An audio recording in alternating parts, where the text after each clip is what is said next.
We played, and then we went out to dinner. Had dinner, and we had a few drinks, of course, or more than a few probably, knowing us.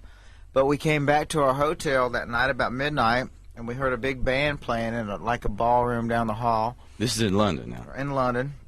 Very probably fancy London hotel. Oh yeah, it was pretty nice. I forget the name of it, but they're very proper there. Yeah, oh yes, they're very proper and very quiet and very mannered. Artimus back then looked pretty wild. He had a big long beard, like this guy named Redbeard in town that has a wild beard, and had long wild hair. And he was an ex-Marine sergeant. Anyway, we heard all this pretty music. I mean, a big band, like 20-piece orchestra, and so we were gonna walk in to hear them, because they impressed us. And Artimus just walked right in and tried to go up and hear them.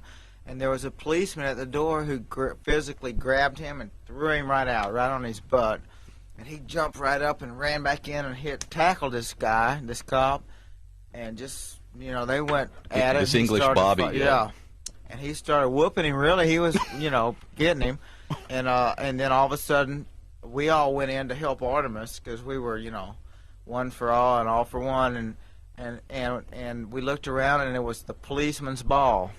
And so 150 cops stood up, and their wives were meaner than them, and 300 of them jumped on us. So they just started beating us real bad and kicking us, and they without a doubt kicked us out. We didn't hear the band.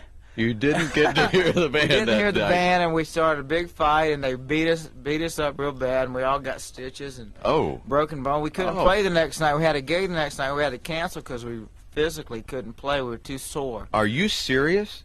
And we couldn't move certain parts that we needed to play with. Like fingers and and toes and jaws. And you really had to cancel a gig in London because you'd gotten into a rumble at the Policeman's Ball. I think there's a song in there. But actually, the policemen were wrong.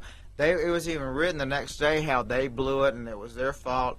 And the police captains and stuff yelled at them because they started. They were drunk. So was this an international incident? Did we lose diplomatic relations with England? I said they were drunk. We were drunker, but they were drunk, and they got in trouble because they were drunk.